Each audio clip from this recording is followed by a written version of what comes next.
c'est vous dire simplement, mesdames et messieurs, que quand vous prenez un médicament, évidemment, il est important que vous compreniez que si ce médicament est pris à jeun, le foie va prendre ça de plein fouet.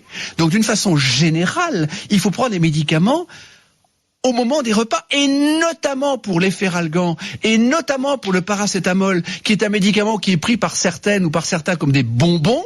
Eh bien, le paracétamol, mesdames et messieurs, peut vous provoquer une insuffisance hépatique foudroyante, définitive, qui va nécessiter une greffe de foie.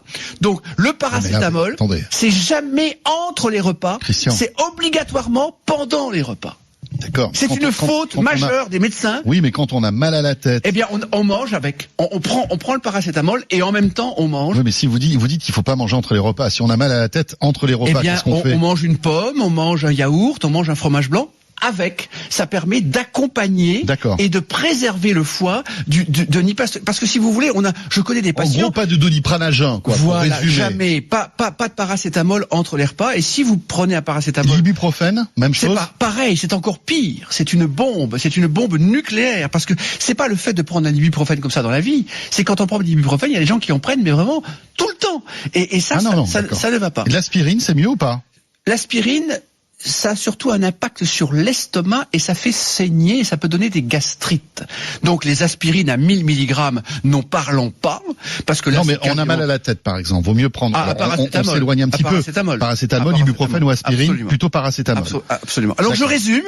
Évidemment, boire de l'eau. Évidemment, laisser reposer le foie entre les repas. Évidemment, diminuer les sucres trop rapides et plutôt que du riz, prendre des pâtes, par exemple. Plutôt que du pain blanc sans aucune qualité, prendre du pain complet. C'est évidemment du gras, c'est de l'huile d'olive, c'est du poisson, c'est éviter un excès de fromage ou un excès de beurre, mais tout en mangeant du fromage et du beurre. C'est évidemment, comme je vous le dis, ne pas prendre trop de médicaments, car au-delà de 4 médicaments, les transporteurs sanguins, dont le foie est un activateur, ne peut plus transporter les médicaments. Donc, sur 10 médicaments, le foie va en transporter que 4. Donc, de toute façon, il y a déjà 6 médicaments à jeter. Et le foie doit les métaboliser pour les ramener au rein. Et quand un foie ne fonctionne pas, c'est une insuffisance rénale.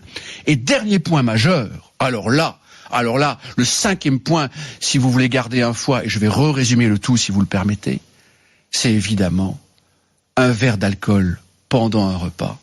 Et le foie est un organe qui ne supporte pas l'alcool. C'est-à-dire que ça détruit tous les réseaux structurants de la fonction hépatique. Et évidemment, quand les réseaux L'alcool est l'ennemi du foie.